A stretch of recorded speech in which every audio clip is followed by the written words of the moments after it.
Le damos la bienvenida al ingeniero Raúl Bertero, quien moderará, como les decía, el panel Energía y Cambio Climático. Raúl Bertero es ingeniero civil de la Universidad de Buenos Aires y Master of Science de la Universidad de Berkeley. Actualmente es presidente del Centro de Estudios de la Actividad Regulatoria Energética y lo acompañarán a Raúl Bertero el ingeniero Alejandro Zuluaga. Él es secretario de Energía Eléctrica del Ministerio de Energía y Minería de la Nación, y los doctores Ramiro Fernández, director de Cambio Climático para América Latina de la Fundación Avina, y Jaime Moragues, presidente de la Asociación Argentina de Energías Renovables y Ambiente. Los recibimos a todos ellos, por favor, con un fuerte aplauso.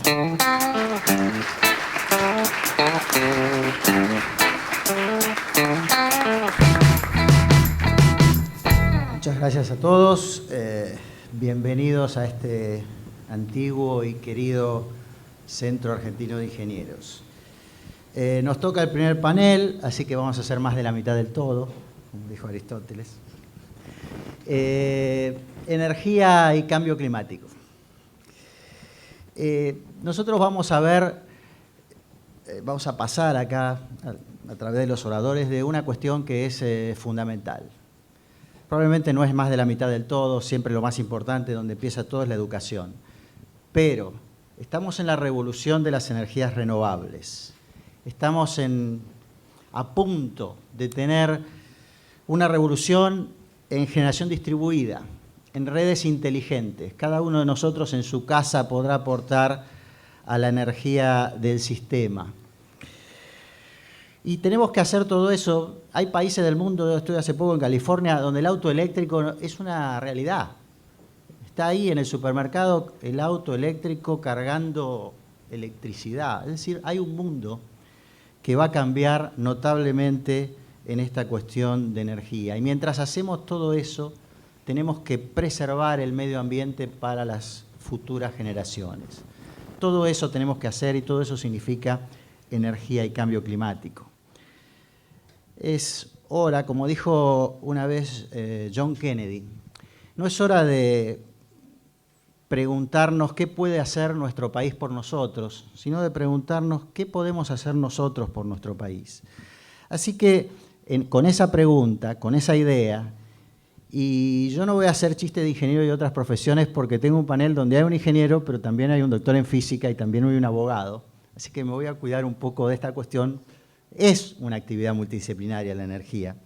Y este panel está pensado donde primero el ingeniero Roga, que es el secretario de Energía Eléctrica de la Nación, bueno, nos va a comentar los planes, las políticas, hacia dónde piensa ir el gobierno en esta cuestión de energía. Después, Jaime Moragues, el doctor Moragues, nos va a comentar qué es lo que está pasando en el mundo y en la Argentina en esta cuestión de las energías renovables. Y finalmente Ramiro Fernández nos va a decir qué significan los acuerdos de París del año pasado, qué significan para el cambio climático, para el medio ambiente y cuáles son los compromisos de la nación. Así que les agradezco y, por favor, Alejandro.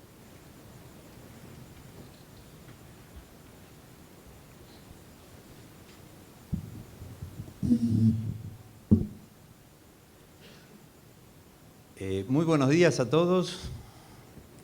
Antes que nada quería agradecer al Centro Argentino de Ingenieros de la invitación, el haber contemplado la posibilidad de participar y poder compartir con ustedes y transmitir la visión, las ideas.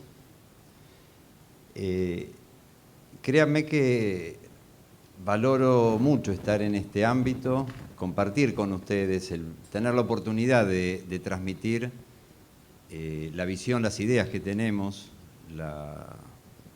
los senderos de política energética, electroenergética que estamos trazando. Yo creo que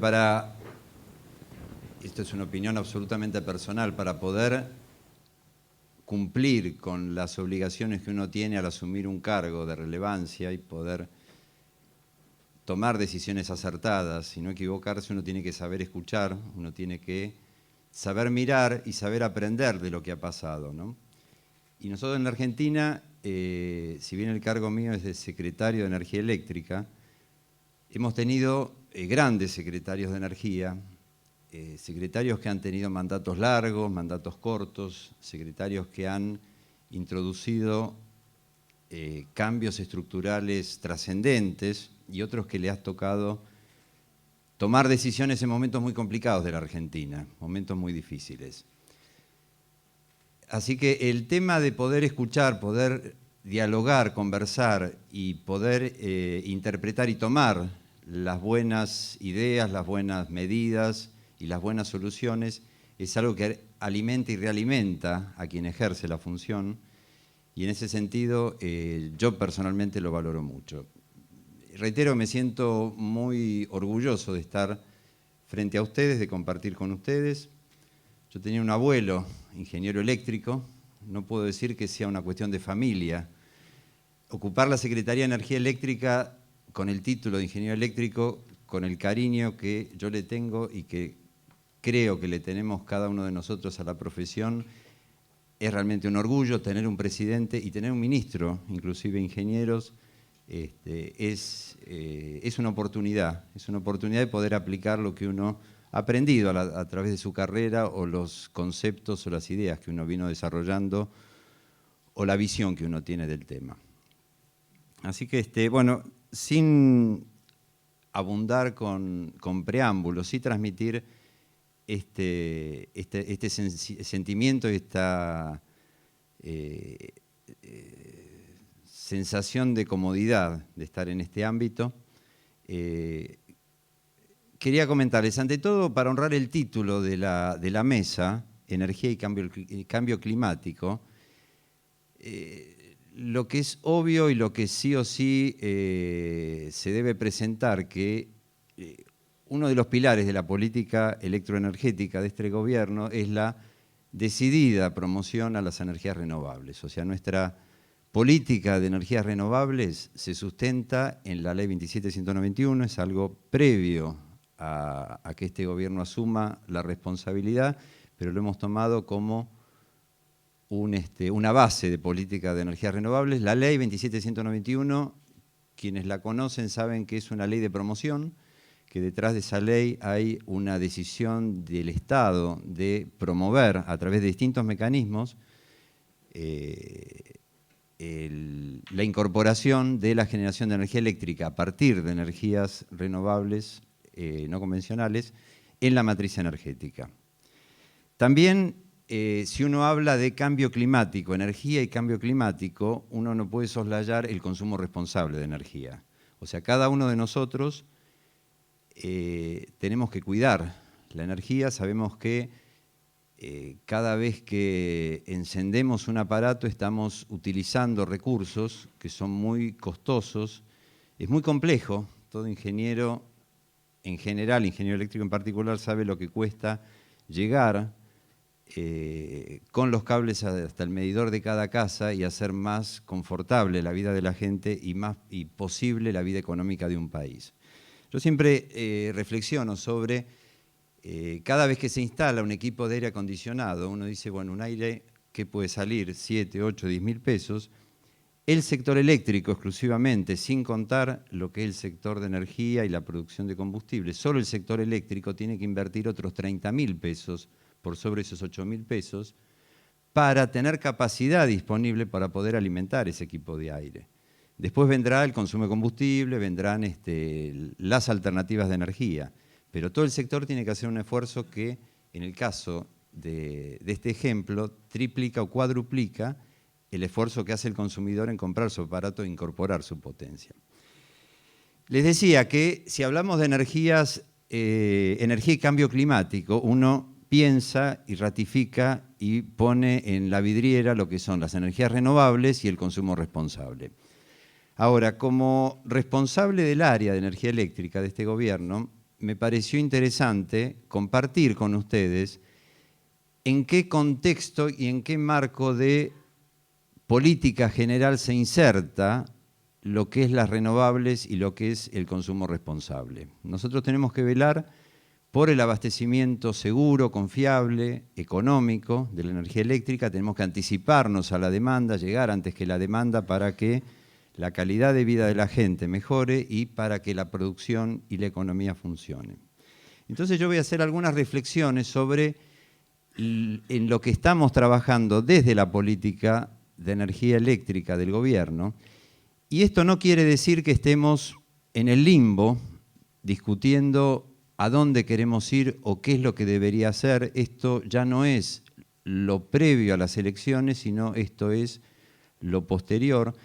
Y lo que nos interesa de pensar a dónde queremos ir tiene mucho que ver con las decisiones que en el medio se van tomando. Y hay una parte del concepto que es la transición. Si reconocemos de que hay un cambio necesario, tenemos que transicionar y poder financiar y poder ir hacia ese nuevo rumbo al que queremos llegar. Pero las decisiones que tenemos que ir tomando en el corto plazo, en lo inmediato, para poder atender las demandas del día a día, tienen que tener un sentido. Uno, cuando toma una decisión, uno elige una alternativa y descarta otras.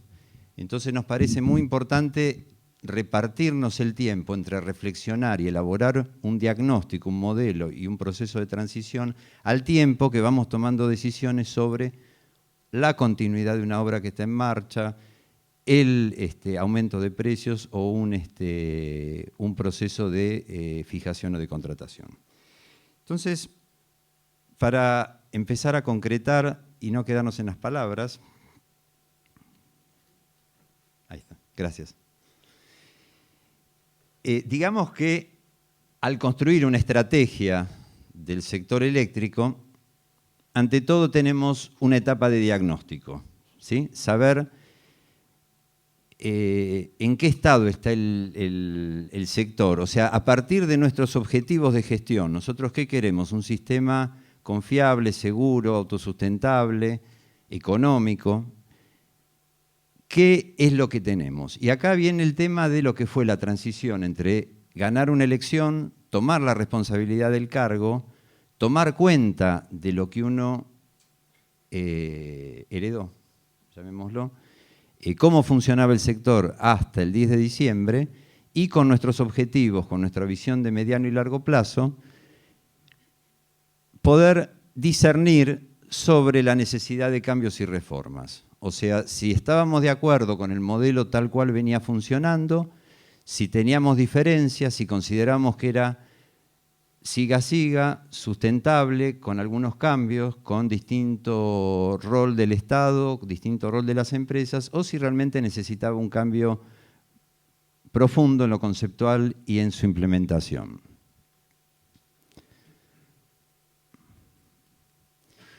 A partir de la necesidad de un cambio viene la definición de un nuevo modelo. Es decir, si consideramos que lo que rige en el sector no es lo más adecuado respecto de nuestros objetivos, ¿cuál es el modelo hacia el cual queremos transitar? Cuando hablamos de modelo del sector eléctrico, desde el rol del Estado hablamos tanto de lo que es la gestión como de lo que es la inversión. Cuando hablamos de la gestión, pensamos en lo que hace el Estado respecto de la gestión. El Estado puede gestionar una empresa, puede cogestionar a través de decisiones que impacten en la gestión o a través de la regulación con los incentivos que decide e impone en el funcionamiento del mercado de las reguladas para obtener los resultados. Y cuando uno habla de inversión, el proceso de inversión no es solamente construir, sino es decidir, es financiar y construir. En la medida que seamos eficientes, eficaces y prudentes en la selección o elección de qué obras se hacen, en lo que es el financiamiento responsable, sustentable y económico, y en la ejecución eficiente, prudente y eficaz, es donde una inversión va a tener sentido y va a ser útil para la sociedad. Finalmente, si definimos un nuevo modelo, ¿cómo lo vamos a transicionar respecto del actual? Nosotros tenemos un barco que tiene que seguir flotando, tiene que seguir, nos tiene que llevar hasta un determinado puerto, tiene que seguir caminando, y en el medio lo tenemos que ir cambiando. O sea, tenemos que reparar el motor con el motor funcionando, y esto es un desafío enorme. O sea, tenemos un sistema eléctrico súper exigido, frágil. La primera conclusión del takeover fue la emergencia eléctrica. Tuvimos un febrero de los más calurosos de la historia, estamos con un mes de mayo de los más fríos de la historia, y tenemos que tomar decisiones para poder asegurar el funcionamiento tanto de la generación, el transporte, como de la distribución, para que la gente no sufra los cortes, la economía no se nos pare, y por otro lado tenemos que ir transformando lo que tenemos en algo que pueda estar a la altura de los días críticos que tiene el año. Tanto en lo que es la transición como el financiamiento, ya lo vamos a desarrollar un poquito más, pero venimos de un sistema fuertemente subsidiado. Tenemos que regular esos subsidios atentan en el análisis macroeconómico, el diagnóstico es claro, tenemos que contribuir a mejorar esa política de subsidios y tenemos que financiar lo que es la transición hacia un modelo más económico, sustentable, más posible. Sobre el diagnóstico, nuestra conclusión luego del 10 de diciembre es que el modelo subsidiario, o sea, con el subsidio general o masivo en lo que es el suministro de energía eléctrica a los usuarios finales, tanto en el nivel mayorista como en el nivel minorista, o lo que es el valor agregado de distribución, es un modelo que no tuvo los resultados esperados, al menos por quienes pensaron que esto podía ser bueno. El modelo subsidiario generó malas señales para el consumo, la gente tomó que el servicio era algo que no costaba y consumió en consecuencia, lo acomodó a sus propias economías, se construyeron edificios teniendo en cuenta que la energía eléctrica era muy barata, se concibieron procesos industriales sin ponerle acento o ponerle el ojo al consumo de energía. Y por el lado de las empresas generó una cultura que nosotros consideramos que ha sido realmente mala. O sea, el tema de gestionar cuando uno recibe solo una parte de sus ingresos desde sus clientes y el resto le viene a través de un subsidio, sea para la gestión, sea para ejecutar las inversiones, creemos, luego de un análisis detallado, conceptual, profundo, que generó un deterioro en lo que es la gestión y lo que es el proceso de inversión, considerando lo que es la selección del proyecto, lo que fue el financiamiento y la ejecución. Deterioro del modelo de gestión y pérdida del rumbo en las decisiones y ejecución de las nuevas inversiones. O sea, cuando el Estado cogestionó las empresas en un modelo de price cap o de incentivos y sugirió, financió, colaboró o intervino en la decisión de qué obras se hacen y cuáles no se hacen, porque siempre los recursos son escasos. Y acá hablemos de lo que es la generación, el transporte y la distribución en forma integrada, tanto la distribución a nivel nacional, lo que es de norte y de sur, como la distribución en las jurisdicciones locales, provinciales. El Estado Nacional intervino con el modelo subsidiario en las jurisdicciones provinciales y trajo consecuencias que nosotros consideramos que han sido negativas. Y finalmente, sobre el diagnóstico, queremos destacar lo que es la confusión en los roles del Estado y de los agentes. El Estado, todos sabemos que es el responsable último del servicio público, es quien debe garantizarle al usuario final la continuidad, la calidad, etcétera, etcétera, todo lo que nos han enseñado los abogados de derecho administrativo, los cuales admiro profundamente. Y el Estado, cuando se convierte en un cogestionador de la empresa y no un regulador, no quien establece las políticas, los objetivos del servicio público, y pasa a cogestionar, a financiar, produce resultados negativos. O sea, el servicio se deteriora, la calidad del servicio se empobrece, las inversiones no llegan a tiempo, las inversiones no son económicas,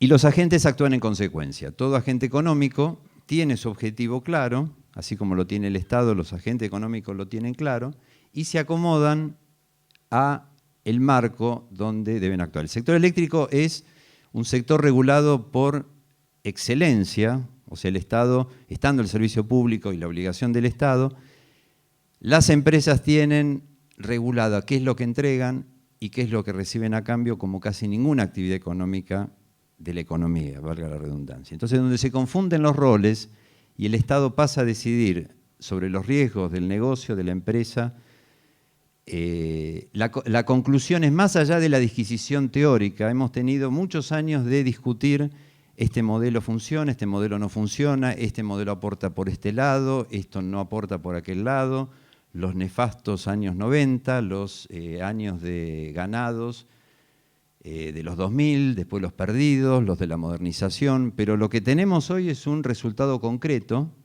y hoy los servicios son flojos, la demanda se abastece con lo último que tenemos cuando llegamos y no es económico. Yo hago una mera reflexión que no es un dato confidencial. A mí en el 2001 me tocó la responsabilidad de la Secretaría de Energía. El costo marginal de generación era $22, era lo que cobraban los generadores, era lo que pagaba la demanda, $22. El fondo de estabilización era excedentario en $211 millones, un valor que recuerdo bastante. Hoy, o en diciembre, el costo marginal promedio de los últimos 12 meses, un dato que se puede consultar en la página de Camesa, es público, fue de $180, el promedio de los 12 meses, el costo marginal operado, de 22 a 180, y la demanda pagaba $2. De $22 pagaba $2. O sea que la brecha eran $180 contra $2 de un 2001 de 22 a 22. Obviamente la diferencia eran subsidios. Nuestro presupuesto de Camesa es el tercer presupuesto de la administración pública. Vienen los jubilados, vienen los salarios y viene Camesa. Y realmente consideramos que no es sustentable y estamos evolucionando para ir hacia otro modelo. Entonces, estos son los datos del diagnóstico, insisto, agotamiento del modelo subsidiario, el deterioro del modelo de gestión y pérdida de rumbo y la confusión de roles del Estado y los agentes. Esto del deterioro de la gestión tiene que ver con el modelo subsidiario. El modelo subsidiario, yo no creo en la afirmación, el paradigma, de que la empresa presta sus servicios, puede ser controlada y la plata le viene o de un lado o del otro.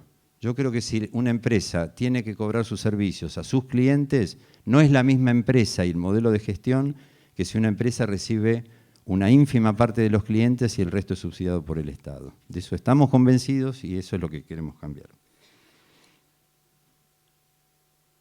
Conceptos del nuevo modelo. O sea, a partir de una convicción de que tenemos que cambiar, que el modelo así como venía no era sustentable, nos planteamos la necesidad de un nuevo modelo. Antes de empezar a tomar decisiones, si ajustamos el valor de la remuneración de los generadores, si aumentamos la tarifa en el Gran Buenos Aires, qué hacemos con el precio mayorista, ese tipo de decisiones que uno tiene que tomar, las tiene que tomar con una idea de hacia dónde está yendo, hacia dónde quiere ir, en el marco de qué estrategia la está tomando, con el vértigo que nos da la transición, que prácticamente no existió, y los calores y el estrés de poder abastecer la demanda.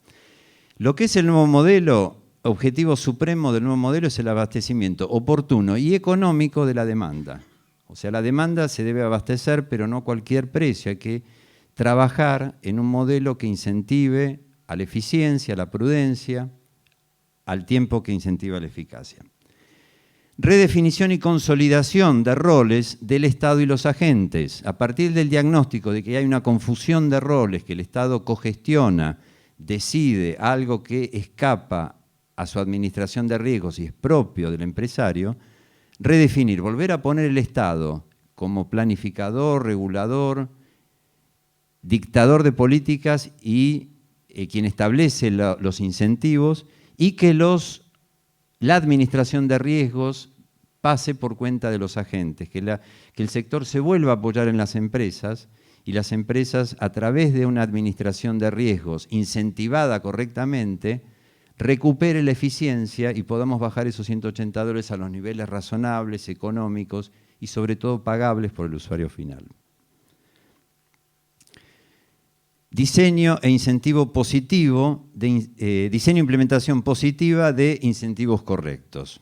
O sea, nuestro modelo tiene que llevar a que las decisiones que tomamos sean incentivos. Primero, que sean correctos. Segundo, que sean positivos, o sea, que sean eficaces, que tengan un resultado. Y finalmente, estimular las decisiones donde concurran beneficios públicos con los privados.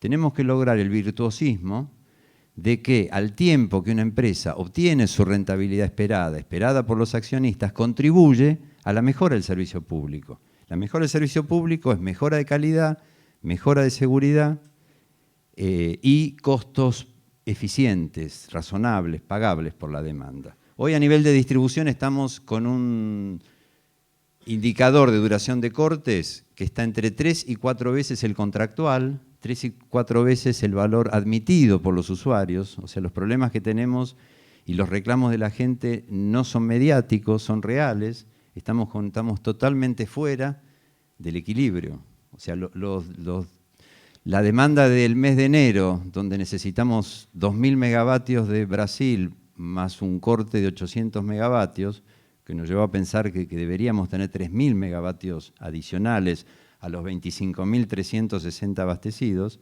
es una realidad. Tener problemas en los compensadores sincrónicos de 6 en los momentos de máxima carga, no poder traer potencia al Comau y tener que importar, son problemas nuevos que aparecen, pero son consecuencia del modelo. O sea, un sistema donde se ha reemplazado la preocupación de la empresa, la preocupación de los técnicos y los ingenieros de las empresas, porque la señal y el subsidio o lo que se recibía de parte del Estado no tenía en cuenta esa problemática.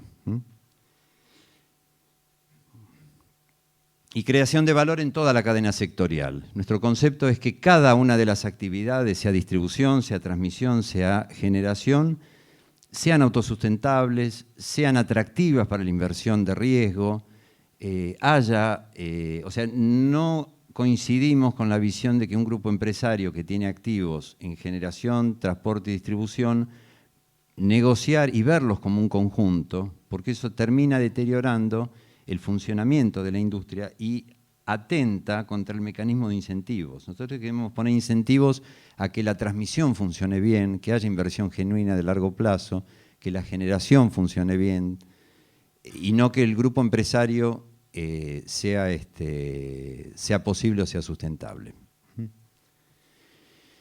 Idea fuerza para nuestra política, que la planificación defina los objetivos del servicio público y las prioridades del uso y desarrollo de los recursos primarios. O sea, cuál es la calidad pretendida para los servicios, la calidad, la seguridad y la prioridad en el uso y desarrollo de los recursos primarios. O sea, encuadrar esta política de energías renovables dentro de una política general del uso de los combustibles propios, importaciones, el concepto de seguridad energética, o sea que el Estado defina el mercado. No consideramos que en esta época sea un buen árbitro para definir el recurso primario, sí nos parece que el Estado es quien tiene que definir el recurso primario, y los objetivos de servicio público, que nos digan las empresas cómo llegar a una determinada calidad de servicio en la distribución o cómo garantizar un N-1 o una confiabilidad en todo el país a nivel de transmisión, nosotros fijar los objetivos y que nos digan quienes saben, quienes operan, quienes resuelven los problemas todos los días, cómo llegar a esos resultados, cuánto nos cuesta y cómo financiar y cómo incentivar a que eso sea económico. Que la oferta y demanda converjan en acuerdos de precios y cantidades de largo plazo. En eso estamos pensando que se contractualice el mercado. O sea, entendemos de que en esta coyuntura recuperar eficiencia por un sistema de precios es complicado y no es conveniente. Estamos hablando de los costos marginales que les mencioné hace un ratito. Creemos más en una salida en base a acuerdos de largo plazo, en contractualizar demanda con oferta, inclusive la transmisión. Y que la regulación incentive y homologue acuerdos y haga posible su realización. O sea, una contractualización de largo plazo de la expansión de las necesidades actuales, con una supervisión del Estado y una regulación en cuanto a procedimientos más que de valores. Construcción del modelo. Este es un modelo que lo hemos pensado, de alguna forma, la coyuntura es lo que nos permite concebir este modelo, no como un concepto integrado desde arriba y luego definir las partes, sino una especie como de agregado de partes, donde las partes estén regidas por principios comunes y llegar al concepto global. Esto lo que quiere decir es que hay decisiones previas, que podemos llamar las condiciones de borde, que tienen que ver con el compromiso de las energías renovables. O sea, hay una política y una decisión del Estado, más que del gobierno, de promover el desarrollo de energías renovables por cuestiones que tienen que ver con el cuidado del ambiente, el respeto por el lugar que habitamos de hoy y de mañana. Son condiciones de borde. Hay una cuestión de operación, de seguridad en la operación del SADI en el corto plazo. Nosotros enfrentamos una situación al mes o a los pocos días de empezar a pensar en este modelo con la necesidad de cubrir la demanda que se nos planteaba a nivel mayorista. O sea, tenemos que tomar decisiones y esas decisiones tienen que estar enmarcadas en un concepto global y en un modelo, en una idea. Y finalmente la normalización de las concesiones de distribución y transporte. Cuando hablamos de que un servicio una concesión de transporte y distribución tiene un incentivo, un modelo de price cap, tiene un precio máximo y tiene obligaciones de calidad, ¿cómo poder evolucionar rápidamente hacia esa normalización? A partir de esta suma de elementos, el otro componente que hace la construcción del modelo son definiciones sobre obras en curso. Este gobierno ha tomado la responsabilidad de gestionar el sector con obras en curso, decididas, de alto impacto. Llamemos la represa del río Santa Cruz, el Chigüido, llamemos la negociación con China por las cuarta y la quinta central nuclear. Hablemos los cierres de ciclo y la construcción de un nuevo ciclo combinado, obras que estaban decididas, en parte iniciadas, están en revisión, estamos discutiendo la mejor forma de hacerlo. Río Turbio. Entonces, esto de las renovables, hacer funcionar el sistema, normalizar las concesiones y definir qué es lo que hacemos con todas las obras iniciadas, nos hace converger a un modelo que tiene que estar regido por principios comunes, objetivos comunes, que son los que le decía al principio. Participación activa de la industria con lógica privada, incentivos correctos, responsabilidad en el consumo, incentivos reales a la eficiencia, a la eficacia, a la prudencia. Y la planificación, digamos, en la construcción del modelo, una planificación y desarrollo de la industria en el mediano y largo plazo. ¿A qué nos referimos con esto? Que si estamos decidiendo una convocatoria a energías renovables, estamos diciendo que al 2025 vamos a tener 10.000 megavatios, que hoy no tenemos, de potencia de origen renovable no convencional. Si vamos a construir represas que pueden estar en el orden de los 3.000 megavatios, si vamos a incorporar energía nuclear, si vamos a incorporar energía térmica firme para poder asegurar las energías renovables, que son energías intermitentes, tenemos que planificar la transmisión, tenemos que planificar la viabilidad de que aquellos agentes que inviertan en renovables, en energía térmica, aquellas centrales hidroeléctricas que terminen construyéndose, puedan llegar con su energía en forma segura, confiable, a los nodos de la demanda. Entonces ahí reformulamos un paradigma en cuanto a la planificación, al rol del Estado Nacional en cuanto a planificar la transmisión para que las decisiones de renovables, de potencia térmica, de hidro, de nuclear, sean efectivas, eficientes y posibles. Y finalmente, si vamos a los componentes del nuevo modelo, estamos pensando y trabajando en la idea de contratos de mediano y largo plazo entre la generación existente y futura, y cualquiera sea su fuente primaria.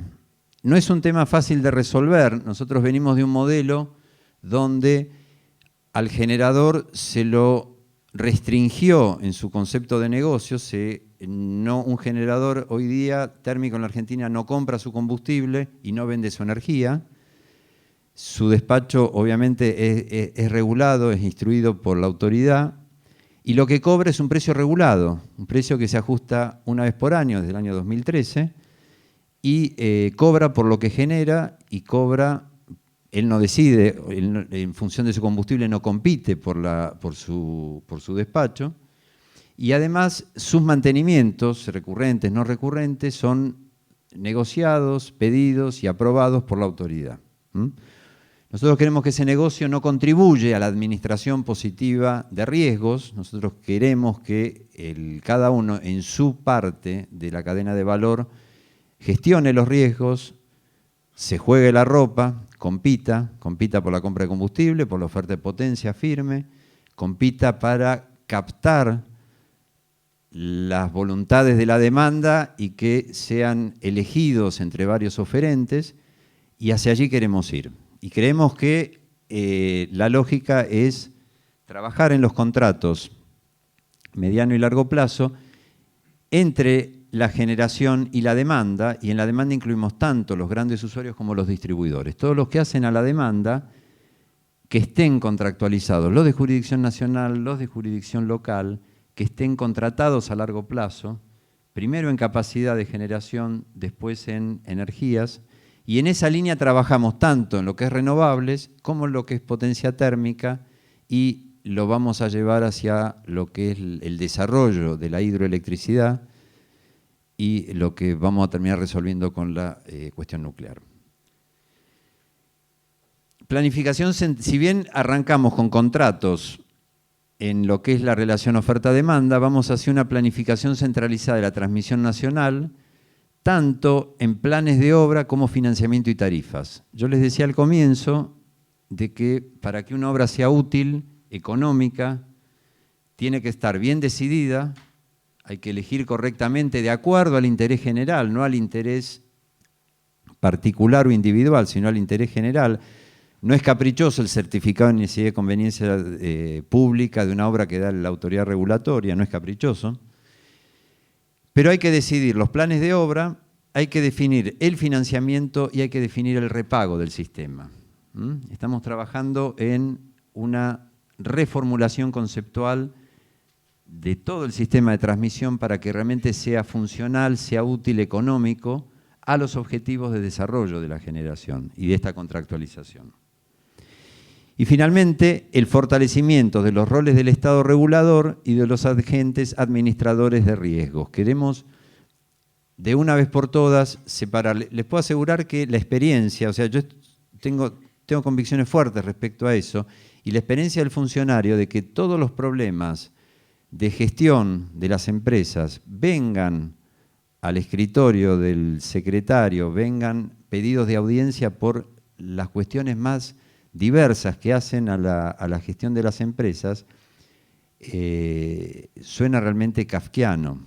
O sea, si realmente ustedes tienen la caja, ustedes tienen la estructura armada, las cuadrillas, si ustedes saben quién les va a vender mejor el combustible o saben quién hace los mejores mantenimientos, el funcionario nunca va a poder suplir la expertise, la capacidad que tienen las empresas. Las empresas tienen los mejores profesionales, la mejor estructura, son quienes tienen que resolver los problemas todos los días. Nosotros como Estado queremos desentendernos de las decisiones que sí tienen que tomar las empresas, y lo que tenemos que hacer es poner los incentivos correctos, controlar, pedir los resultados y sancionar el no cumplimiento.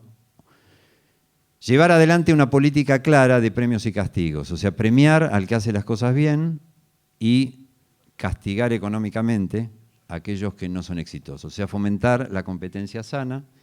Y estamos realmente convencidos que ese es el camino y lo que nos va a llevar. Yo no hablo de 8 años, prefiero que en 4 años volvamos a mirar el sector eléctrico y nos sintamos orgullosos de haber hecho algo bueno más que por la gente que nos ha votado, por la sociedad a la cual pertenecemos. Yo en un evento del año pasado o del anteaño en Sidel decía que como ingeniero eléctrico yo me sentía avergonzado de aquella crisis de diciembre de 2013 y enero de 2014. O sea, que no hayamos podido darle una respuesta a la sociedad que cuando tiene calor, cuando hace mucho calor, pueda vivir un poco más confortable. Y eso me llevó a mí a comprometerme con esta función. Y la mayoría, y le diría a todos los colaboradores que se han sumado a esta gestión, los anima esa voluntad de servicio, digamos. Y no es retórica y no es romántica tampoco, sino es realmente ese compromiso con lo que hemos estudiado cuando hemos elegido la ingeniería y el orgullo de recibirnos y que recibamos nuestro diploma. Y de alguna forma, yo estoy en la UBA, agradezco mucho la educación pública, y digo, devolver desde nuestro lado a la sociedad, al país, al que nos ayudó a crecer, desde nuestra pasión, que es la ingeniería, devolverles a la sociedad una mejor calidad de vida, una perspectiva mejor, una satisfacción de salir a la calle y ver una camioneta de la empresa eléctrica y sentirse orgulloso de pertenecer al sector. No decir trabajo en una empresa eléctrica y negar el nombre de la empresa. Así que bueno, les agradezco mucho la paciencia, valoro muchísimo el diálogo, agradezco el espacio para poder compartir con ustedes. Y bueno, nuestra secretaría está abierta, tenemos varios procesos en curso, esperamos empezar a concretar las ideas en soluciones definitivas y esperamos no equivocarnos en las decisiones que estamos tomando. Ahí hubo un editorial, creo que del fin de semana, donde decía que uno tiene que ser muy cuidadoso cuando toma una decisión, porque después aparecen fuerzas enormes que a uno lo lleva a concretar esas decisiones. Eso va en la vida y también va en las decisiones de funcionario que uno toma. Entonces uno tiene que ser cuidadoso cuando elige un camino. Y créanme que en esta secretaría estas ideas se han tomado con mucha convicción y hemos escuchado mucho a los que saben, a los que han hecho, a los grandes hacedores de la energía eléctrica y a los ingenieros. Muchas gracias.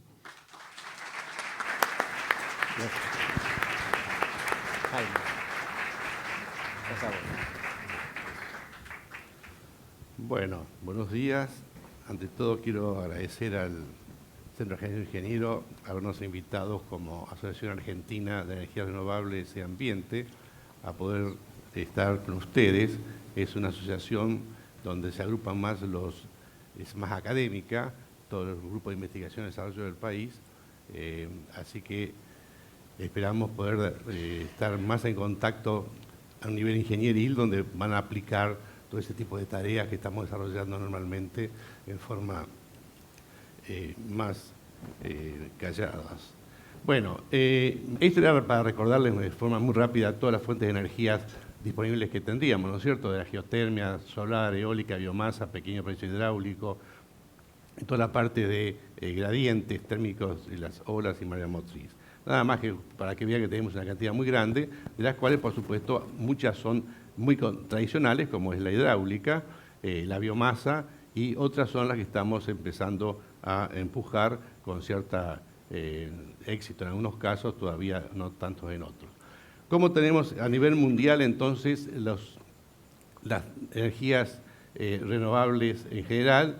Como ven ustedes, es baja, del orden del 19%, de las cuales la energía moderna son alrededor del 10%, la biomasa tradicional ocupa un 9%, y de este 10% la hidráulica es el 4%, y el uso térmico de solar, biomasa y geotérmica, otro 4%, muy poquito lo que puede ser la producción de energía eléctrica todavía, un 6%, y los biocombustibles un 0,8%. ¿Qué pasa en el caso de la Argentina? Tenemos también algo muy parecido. Toda la energía no renovable es el 84% y un 10% de renovables, de las cuales la hidráulica es el 4%, y tenemos las más tradicionales, vegetales, alcoholes vegetales, bagazo y leña, y apenas un 0,30% o 32% aparecen ahora la energía eólica y la energía solar, que recién está surgiendo con cierta timidez. La parte de energía eléctrica en particular, de nuevo, las renovables a nivel mundial están del orden del 23%, de los cuales la hidráulica, por supuesto, acá estamos, cuando se habla a nivel mundial, se está tomando la hidráulica tradicional, digamos. Cuando se habla de energías renovables no convencionales, se limita hidráulica a potencias debajo de los 50 megawatts, pero en general acá está incluida toda la energía hidráulica. Y vemos, bueno, la eólica un 3%, bioenergía 1,8%, y el resto todavía está muy incipiente.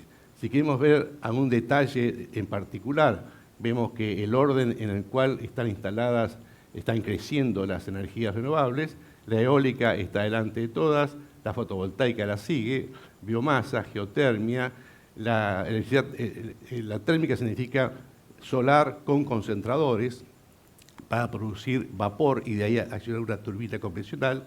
La oceánica recién está haciendo algo.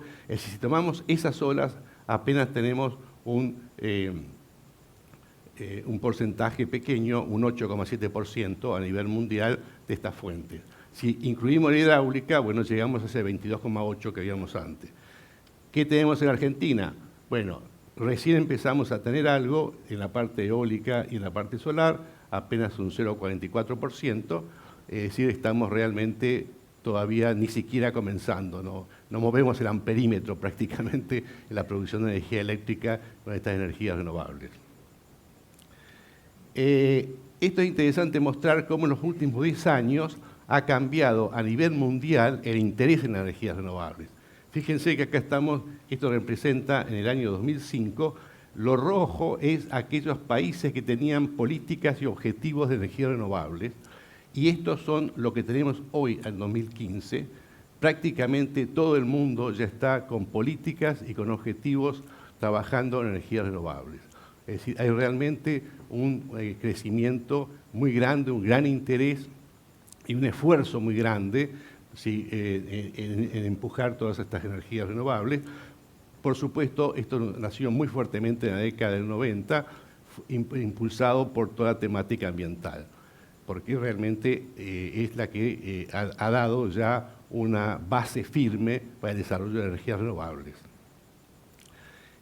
¿Cómo creció la energía en el caso eólico? Bueno, fíjense que empezó a crecer bastante sistemáticamente a partir de 2006-2007 y no ha parado, va creciendo en forma continua, año por año. Estos son los países que tienen mayor uso de energía eólica. China ha crecido de una manera realmente fantástica, Estados Unidos, Alemania, España, India, y es interesante observar que lo tenemos a Brasil entre los 10 países del mundo que tiene uso de energía eólica, ¿no es cierto? Esto es interesante marcar. Hay países que en este momento producen más del 20% de su electricidad con energía eólica. Por ejemplo, Dinamarca, 32%, Portugal, 30%, Nicaragua, 22%, nuestros hermanos uruguayos, el 22%, España, el 20%. Es decir, que ya está pasándose a valores muy importantes que antes temíamos el manejo de estas fuentes alternativas de energía, cómo iban a alterar todo el sistema de distribución de energía. Evidentemente se está avanzando muy fuertemente y se está manejando a valores muy interesantes, arriba del 30%. Estos son los países que... No, ¿volví para atrás? Sí, perdón. ¿Cómo están creciendo los tamaños de estas máquinas? Fíjense que están creciendo a tamaños fantásticos.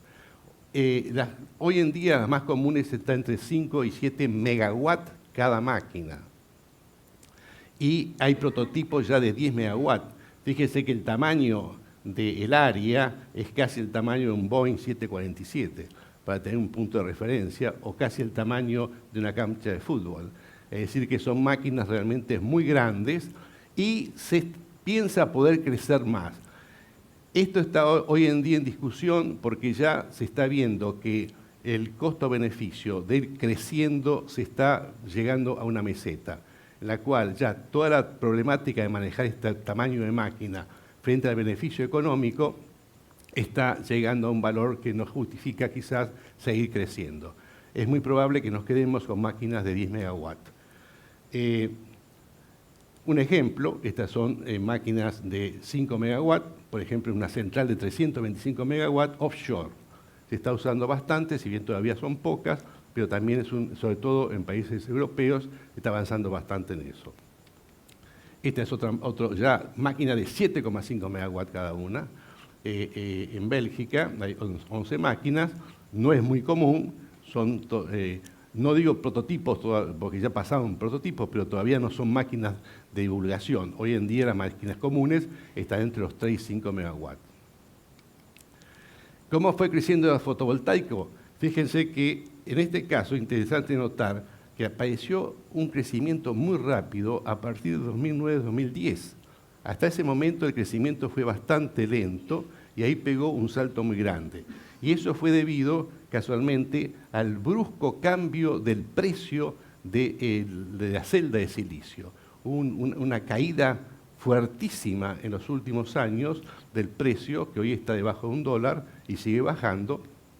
Y eso fue lo que nos produjo este crecimiento tan grande de las instalaciones fotovoltaicas a nivel mundial.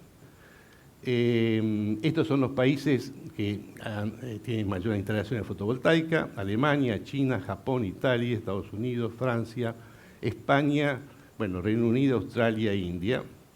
Este es el crecimiento que ha habido en el último año, en 2014, que es lo que tenemos como estadística internacional. China ha crecido muchísimo, Japón ha crecido mucho, Estados Unidos, España, que venía realmente al frente, se ha quedado prácticamente parada. Para que vean una idea de lo que es una de estas centrales, fíjense que esto tiene 26 kilómetros cuadrados de área que está colectando. Estos son el tipo de sistema fotovoltaico. Esta es una central de 550 megawatts. O sea, se está haciendo cosas realmente gordas e importantes como centrales fotovoltaicas. Esta es otra cosa interesante en China, donde están combinando la fotovoltaica con la hidráulica. Lo que ellos han hecho es una fotovoltaica de unos 320 megawatts, la hidráulica tiene 4 turbinas de 320, y entonces van reemplazando, durante la hora del sol, reemplazan una turbina y hacen acumulación de agua, es decir, juntan energía. Cuando no hay sol, lanza esa otra turbina y es una manera entonces de acumular energía. Una experiencia realmente muy interesante. Acá se han hecho estudios interesantes, no con fotovoltaico, pero sí con eólico, de poder hacer cosas parecidas en las centrales hidráulicas del sur, donde podemos combinar casualmente ese mismo sistema. Mientras hay viento, producimos energía eléctrica y estamos acumulando agua, y cuando no hay viento, utilizamos ese sistema que hemos acumulado. Lo otro que está surgiendo como algo interesante, está atrasado todavía, es la generación con concentración de energía solar. Hay dos tipos que son los que más se están utilizando. Este, que es de torre central, esto está deformado, pero fíjese, acá se está juntando toda la radiación solar que los espejos reflejan. Hay que llevarla a la torre esta, por supuesto, donde se calienta a 400 grados. Y si no, un cilíndrico con sección parabólica, ¿no es cierto?, donde se calienta en el foco. Esto está avanzando bastante. Acá tiene una central de 300 megawatts. Tenemos torres de unos 140 metros. Estos son los espejos que están continuamente siguiendo el sol y reflejando la radiación que llega en todo el área sobre esta torre, que calienta a unos 300 grados, 400 grados. Y también los cilíndricos parabólicos, que se están haciendo una experiencia muy interesante, que es el de parte de la energía térmica que se está generando, acumularla como sales fundidas a unas 350, 400 grados, de manera tal que en las horas sin sol se aprovecha esta energía térmica y se sigue accionando una turbina. Con eso se puede estirar entre las 6 horas de sol. Hay experiencias ya que se han estirado a 10, 11 horas de funcionamiento. Chile está por hacer una experiencia muy interesante. Va a instalar 2 centrales de 100 megawatts cada una fotovoltaica sola y otra térmica sola de esta cilíndrica. La térmica va a ser nada más que para acumular energía térmica en sales. Cuestión que después de las 7-8 horas que la central fotovoltaica está funcionando, continúa siendo energía solar, pero ahora la energía térmica que acumulamos. Con lo cual vamos a tener una central de 100 megawatts que va a funcionar casi 12 o 13 o 14 horas por día, un poco más. Es decir, se están probando una serie de soluciones para evitar lo que decía el secretario del tema de estas fuentes alternativas que tenemos pocas horas por día disponibles. El otro tema que es muy interesante, que en Argentina estamos poco atrasados y que es muy importante poder desarrollarlo, es el uso del agua caliente con energía solar, porque eso nos permitiría tener agua caliente y calefacción en las casas y evitar el que estar importando gas. Está creciendo, no ha crecido tanto, la que ha crecido de una manera espantosa es China, a grado tal que fíjese que para comparar con otros países hay que cambiar de escala, no podemos meter todo en la misma escala.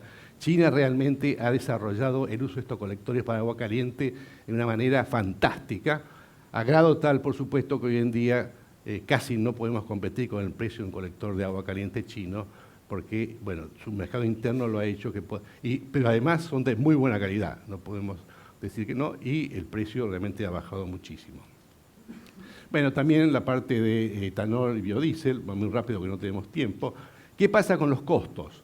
Bueno, para comparar costos de distintos origen de energía eléctrica, usted sabe que se usa el sistema de costo normalizado de la energía, todo el costo de la central desde que empieza hasta que termina, y cuánta es la energía que produce.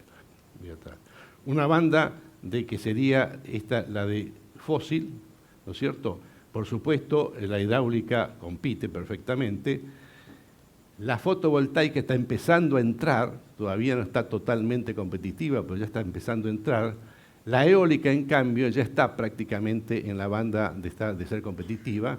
La eólica en tierra, la offshore todavía está recién empezando a acercarse, y la de concentradores todavía está muy lejos. Es decir, que ya tenemos que estas fuentes, por supuesto, estos no son valores de mercado, son los valores que se calculan para poder comparar distintas fuentes, ¿no es cierto? Pero evidentemente se está acercando. ¿Qué son los valores de mercado que tenemos? Bueno, por ejemplo, ya tenemos valores según los lugares del mundo, $65 el megawatt, 50, 81, eso es lo que se está esperando como valores para el costo de megawatt hora, para el eólico y para el solar, tomando un caso particular que la parte eléctrica, que es la que es más fácil comparar, digamos, con otros países, ¿no es cierto? Y últimamente han surgido algunos casos puntuales que realmente llaman la atención. Por ejemplo, Perú pudo hacerlo a $28 el megawatt, una central que hace muy poco que instaló. México acaba de instalar una de 40 y en los Emiratos Árabes Unidos a $30 el megawatt. Realmente son números que ya entusiasman.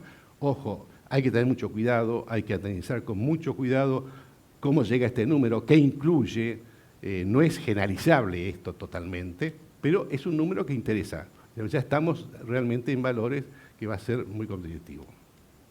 ¿Qué pasa en la Argentina? En la Argentina tenemos afortunadamente todas las fuentes de energía. Tenemos solar en el norte, tenemos eólico en el sur, biomasa en general en todo el noreste, tenemos energía geotérmica a lo largo de la cordillera, no una cantidad abundante, pero tenemos energía geotérmica, pequeño aprovechamiento hidráulico, si lo tomamos menos de 50 megawatts también tenemos bastante, y algo que no se explota, pero que tenemos que pensar cómo podemos hacerlo en el futuro, toda nuestra costa nos daría una energía del mar realmente fantástica, la energía de olas, la energía mareomotriz, sería otro potencial que tenemos. Es decir que desde el punto de vista nuestro, de nuestra asociación, estamos empujando todas las investigaciones y desarrollo necesario de equipamiento para aprovechar todas estas fuentes de energía. Fíjense, desde el punto de vista solar, este es un mapa publicado internacionalmente, no lo hicimos nosotros, y la Argentina está entre la zona norte, Salta, Jujuy, está entre los 6 países del mundo con mayor nivel de radiación solar. Es decir, tenemos realmente un potencial fantástico y el resto del país está considerado dentro de lo que es muy bueno, very good, es decir, que tenemos realmente un potencial solar comparado a nivel mundial excelente. Y lo mismo pasa con energía eólica. Fíjense que toda la parte de Argentina está considerada dentro de la zona de mayores vientos del mundo. Así que tenemos estos dos potenciales que tenemos que aprovecharlo y que son realmente fantásticos. Hasta ahora, digamos, no hubo varios intentos de ir impulsando estas energías renovables a través de varias leyes. Te recordarán, en el año 96, 97, hay una ley que estuvo apoyando bastante las energías renovables, pero daba $1 centavo por cada kilowatt instalado, $1 centavo de peso, que en ese momento era $1 centavo. Cuando salimos de la contabilidad, seguimos con $1 centavo de pesos apoyando y se paró, por supuesto, todo el proyecto. En el año 2006 salió una ley que estuvo apoyando todas estas nuevas energías. Hubo un llamado que después vamos a mirar muy rápidamente en el GERREN, que no tuvo lamentablemente el éxito que se estaba esperando por una situación especial que vamos a comentar. Y el año pasado salió la nueva ley 2791, que acaba de ser reglamentada hace muy poco, y que la característica que tiene, bueno, están todas las fuentes de energía, no vamos a pararlo porque no tenemos tiempo, pero lo interesante es que está proponiendo que para el año 2017 podamos reemplazar el 8% de energía eléctrica con energías renovables y para el año 2025 el 20%. Tenemos que hacer un esfuerzo grande. La ley anterior de 2006 también decía que para 2016, para hoy, teníamos que estar reemplazando el 8% de energía renovable y hoy no tenemos ni siquiera el 0,5%. Es decir que tenemos que trabajar seriamente para que el año que viene, y una de las cosas que responsabilidad de la Secretaría de Energía, podamos cumplir con ese 0,8%, que no es mucho, digamos, realmente si hay un fuerte apoyo, no es mucho en instalaciones.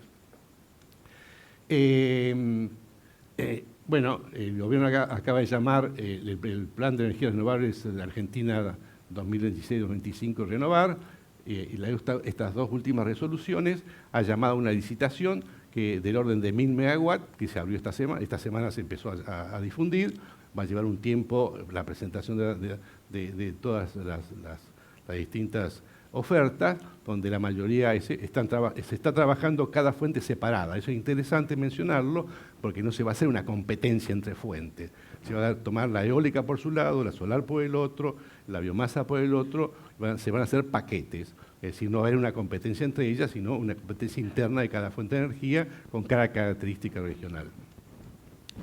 También está la ley de biocombustibles, que eso está del año 2006, que es interesante, que nos ha llevado que hoy en día el 10% del biodiesel se está utilizando en la mezcla con el diésel, y lo mismo la alconafta, que también llegamos a que el 10% de bietanol se está utilizando en las energías en transporte, y que son otras dos fuentes de renovable energía que estamos empleando y que hay posibilidad de seguir incrementándola. Simplemente hay que seguir viendo cómo se adapta el uso de los transportes a eso. Bueno, tenemos otro montón de aplicaciones que no tenemos tiempo de mencionar, pero que se pueden ver, cocinas, colectores planos, estiradores, etc.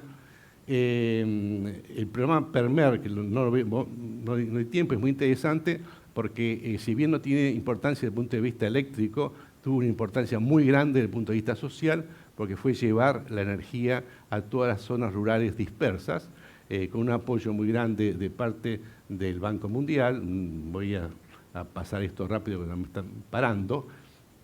Son cosas, ven, muy primitivas, pero que hay zonas realmente donde ha llevado un cambio de vida total el tener esta fuente de energía, sobre todo en las escuelas. Hoy en día se considera que no hay ninguna escuela del país que no tiene energía eléctrica a través de sistemas fotovoltaicos. También cocinas solares en muchos lugares. Y no quiero dejar de mencionar, porque es lo que nosotros utilizamos mucho, el Ministerio de Ciencia y Técnica está dando mucho apoyo a todas las investigaciones y desarrollo de esta tecnología, sobre todo con este sistema que utilizó de Fondo de Innovación Tecnológica Sectorial, donde la energía es uno de ellos, donde hubo un cambio realmente muy importante que hay que destacarlo, que para poder presentarse a obtener este fondo hay que formar un consorcio entre un grupo de investigación y una empresa que vaya a aplicar lo que ese grupo de investigación desarrolle. Y eso realmente es muy interesante porque ya no se queda un trabajo que está en una biblioteca, sino que va a ser algo concreto. Como ejemplo de eso quiero mencionar el problema que se está trabajando en este momento, que está pagado a través de este ministerio y que es mostrar que se puede hacer generación distribuida de energía eléctrica, es decir, que las casas pueden tener su generación propia y se pueda introducir a la red de distribución. Fíjense que se hizo un grupo de investigación de CONEA y de la Universidad de San Martín con un grupo de empresas, entre ellos Edenor, donde se prestó a que su red de distribución pudiera ser puesta en marcha y hay una cantidad importante en el país. Este proyecto está haciendo proyectos de demostración, una cantidad muy grande de lugares donde ya se está probando en distintas condiciones sociales, geográficas y políticas que estos sistemas pueden funcionar. Bueno, con esto muy rápidamente damos por terminado. Lo único que quiero comentar es que nos faltan todavía algunas leyes importantes por sacar. Por ejemplo, esta de ley para la generación distribuida es una de ellas, y algo que cubra todo el uso térmico de todas esas energías renovables, que es muy importante, como decía antes, por ejemplo, para tener menos consumo de gases para calentamiento de agua. Muchas gracias.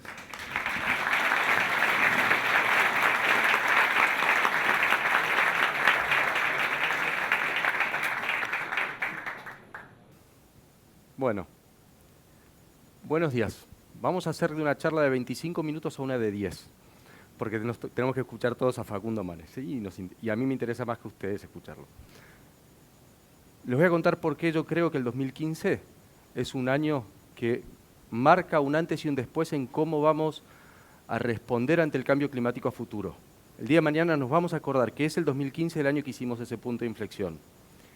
Y voy a tratar de darle contextos para esto. Lo primero que hay que entender es que si llegamos a un acuerdo en París, fue determinante lo que pasó en septiembre del 2014 en la Cumbre Climática en Nueva York, donde el Secretario General de Naciones Unidas invitó a líderes de los países, de las empresas, de los gobiernos locales, del sector financiero, de los pueblos indígenas, a que fueran a la Cumbre Climática de Nueva York a ofrecer soluciones. Y en este evento hubo más de 100 países y miles de empresas y organizaciones que se comprometieron y decir, yo me comprometo a hacer esto. 170 países y empresas firmaron la Declaración de Bosques de Nueva York, que se fija la meta de tener 0 deforestación global en el 2030. Esto es muy ambicioso. Otro elemento que fue crítico para esto fue un mes después, en octubre del 2014, el acuerdo bilateral entre China y Estados Unidos. Cuando los dos principales emisores del mundo se ponen de acuerdo en qué es lo que van a hacer para responder al cambio climático, todos los demás países podemos avanzar. Todos los demás países estamos en condiciones de llegar a un acuerdo. París, quizás lo más importante para entender, es que cuando llegamos a París al 30 de noviembre, había mucho miedo en la comunidad climática de que si esa negociación fracasaba, los 20 años anteriores de negociaciones se disolvían y el multilateralismo y el cambio climático iba a carecer de sentido. Llegamos con 187 países que vinieron a París y dijeron, yo me comprometo a esto. Este es mi plan de acción climática. Argentina fue uno de esos.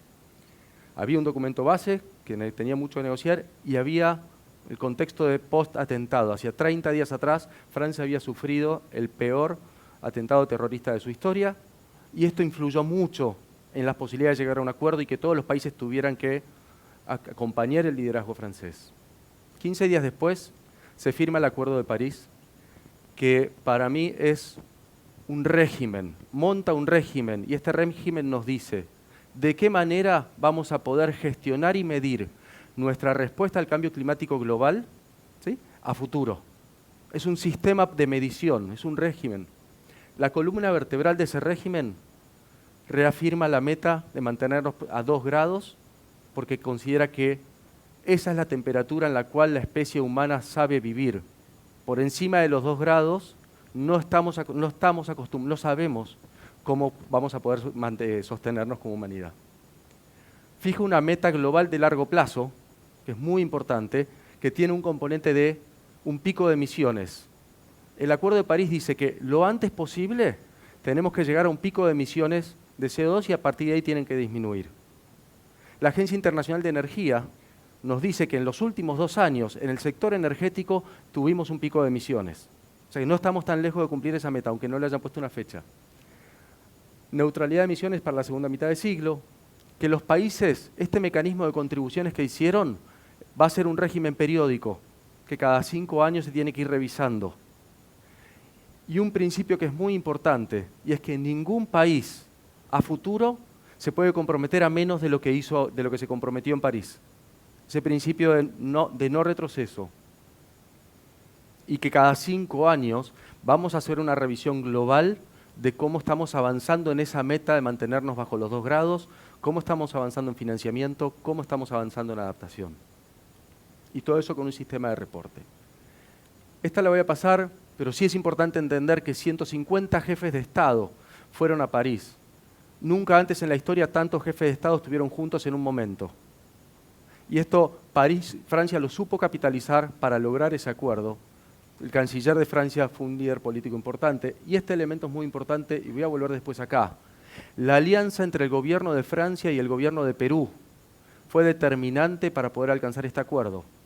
Al punto de que el presidente Hollande, en marzo de este año, fue a Perú a entregarle a ese hombre, Manuel Pulgar Vidal, el ministro de Ambiente de Perú, la Legión de Honor, que es el mayor reconocimiento que el Estado francés entrega a un ciudadano. Después vamos a ahondar sobre qué es esto del Lima Paris Action Agenda, porque creo que es lo que a ustedes más les interesa en su rol de liderazgo. ¿Qué le falta? Le falta ambición, le falta una meta global de adaptación y en temas de financiamiento falta claridad, pero está avanzando. En términos del futuro, quizás lo más importante ahí es este elemento de la ratificación. Sabemos que 55 estados tienen que ratificar esto en el Congreso y que esto tiene que representar por lo menos el 50% de las emisiones para que entre en implementación. Esto fue lo que hizo que Kioto tardara como 7 años en entrar en implementación y lo que hizo que Estados Unidos se quedara fuera. El acuerdo se hizo en diciembre. En abril, 177 países lo firmaron formalmente. 17 países hoy ya lo ratificaron en el Congreso. Y lo más importante es que China ya anunció que va a ratificar este acuerdo bajo su sistema no democrático que tiene, bajo su propio mecanismo, antes de septiembre del 2016. Y el gobierno de Obama también dijo públicamente en Nueva York que lo va a presentar en el Congreso este mismo año. Si eso ocurre, alcanzamos esta meta. Francia ya está avanzando en la ratificación del Congreso y está forzando a la Unión Europea a que no se quede atrás. Con lo cual, la implementación que está prevista empezar en el 2020, hay serias posibilidades que se pueda implementar antes, porque el Acuerdo de París dice que es en el 2020 o cuando se alcance la meta. En el ámbito de las negociaciones ya se está considerando si es posible y qué cosas hay que modificar para poder empezarla antes. Esto vamos a pasar. ¿A qué se comprometió Argentina? Seguramente muchos de ustedes lo saben. Hay una meta incondicional del 15% y una meta con financiamiento al 30%. Y no quise dejar pasar acá el componente de adaptación, porque me parece que en Argentina no estamos hablando sobre el elemento de adaptación al cambio climático lo suficiente, y es importante haberlo incluido en ese sistema. ¿Qué es lo que opina el mundo sobre la contribución de Argentina? Que es absolutamente inadecuada, que no es suficiente, que Argentina no responde a un principio de equidad, que si los demás países, dentro de las responsabilidades y en un análisis equitativo de roles y funciones, siguiera el mismo parámetro de Argentina, vamos a un escenario de 4 grados. Y que lo que Argentina se comprometió lo cumple con las políticas existentes que ya tiene. No necesita hacer nada. Si no hace nada de aquí al 2030, cumple con su meta, ¿no? Y eso no incluye, por ejemplo, la ley de energías renovables. Es por esto que ya en París, el nuevo gobierno, cuando asume durante el cierre, Ya en París el nuevo gobierno dice que Argentina va a buscar aumentar su meta. Y en abril, en la firma del Acuerdo de Nueva York, Argentina reafirma una vez más que va a revisar cuál es su contribución, cuál es su INDC, buscando aumentar la ambición. Dos elementos muy simples, muy fáciles para aumentar esa ambición, cumplamos con la ley. En base al INDC que tiene Argentina, la contribución del INDC respecto a las energías renovables, con el 8% de energías renovables al 2030, se cumple el INDC. Digamos que vamos a hacer lo que dice la ley, que ya lo tenemos, el 20% al 2025, mejoramos muchísimo nuestra contribución a nivel global. Y otra que la comparto a ustedes como ingenieros porque realmente llama la atención, la contribución de Argentina se basa en la tercera comunicación nacional, lo menciona y lo hace de referencia. El escenario de Business as Usual de Argentina parte en el 2012 con una contribución que dice que es de 470 toneladas de CO2 per cápita. Vamos a análisis. Mientras que la tercera comunicación parte que en el 2012 ese total es de 430. Hay un vacío ahí de incongruencia entre lo que se compromete, entre lo que Argentina dice que es su punto de partida de emisiones a nivel global y lo que en la tercera comunicación y lo que dice en el INDC. Cambiás eso nomás y ya mejorás muchísimo tu ambición. Pero esto es lo que para mí es más importante para ustedes y lo voy a hacer pasar muy rápido, y es este acuerdo de Lima-París. Esto es por lo cual yo creo que el 2015 es el punto de inflexión. Y los compromisos que hicieron empresas, sector privado, sector financiero y gobiernos locales en París, algunos elementos, 370 empresas que tienen activos de 20 trillones de dólares, generaron 900 compromisos de acción climática en París. Esta coalición de descarbonización, esto nació en Nueva York, donde el sector financiero se comprometió con 100 billones de dólares a no invertir en combustibles fósiles. Y que habían 100 billones de dólares que no iban a invertir más en combustibles fósiles. Estos son fondos de pensión y demás actores. En París, un año y 3-4 meses después, ese compromiso era de 600 billones de dólares. Hoy en día hay 600 billones de dólares que allá no van a invertir más en combustibles fósiles. Y esto que es después de París, probablemente sea el anuncio más importante en relación a cambio climático. Y es la decisión de Arabia Saudita de crear un fondo de 2 trillones de dólares para la era post-petróleo.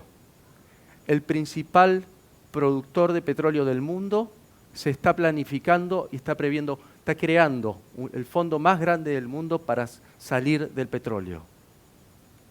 Ese es el contexto en el que estamos. Y este elemento que es importante para esta Argentina que busca financiamiento y reinserción es, ¿qué es lo que ha hecho el BID y el Banco Mundial después de París? Duplican prácticamente su inversión en cambio climático al 30% aproximadamente. Estos son 30 billones de dólares al año a partir del 2020 en el caso del Banco Mundial. Y dicen que van a revisar toda su cartera en base al riesgo climático al que está expuesta su cartera. Todos los créditos que el banco va a entregar, en el caso del BID a partir del 2018, van a ser evaluados en relación a su riesgo climático. Por último, ¿cómo está reaccionando el mercado? Como ingenieros seguramente escucharon esto. El día que se anuncia el nuevo modelo del auto eléctrico de Tesla, en 48 horas había 10 billones de dólares de precompra de una empresa que es reconocida por no entregar a término. ¿No? La gente está apostando y confiando en esta transición. En síntesis, para mí 2015 es un año de quiebre, marca un antes y un después. Creo que ya no es tiempo de mantener una actitud reactiva frente al cambio climático. Creo que tenemos que anticiparnos y creo que hay que dejar de verlo como un costo o un daño o un problema e identificar las oportunidades de negocios y de crecimiento económico que hoy ofrece. Para aquellos que estén interesados, el reporte del New Climate Economy, liderado por Felipe Calderón, realmente es una guía hacia dónde ir. Y por último, en esta estrategia de reinserción de la Argentina en el mundo, este elemento es central. Es central porque le ofrece oportunidades de crecimiento a la Argentina en estas áreas y porque es hacia donde los nuevos sectores financieros y los fondos están queriendo invertir. Por eso es que las energías renovables hay tanta expectativa con esta licitación que se viene. Por último, y con esto cierro, ¿qué estamos haciendo desde Avina para apoyar todo este proceso? Estamos creando una plataforma latinoamericana para aumentar estos compromisos de acción climática, para hacer que este mecanismo de yo me comprometo a generar esta respuesta frente al cambio climático pueda traccionarse en América Latina a una escala mayor. Estamos trabajando con varias empresas en este sentido y están más que invitados a participar. Perdón, 13 minutos.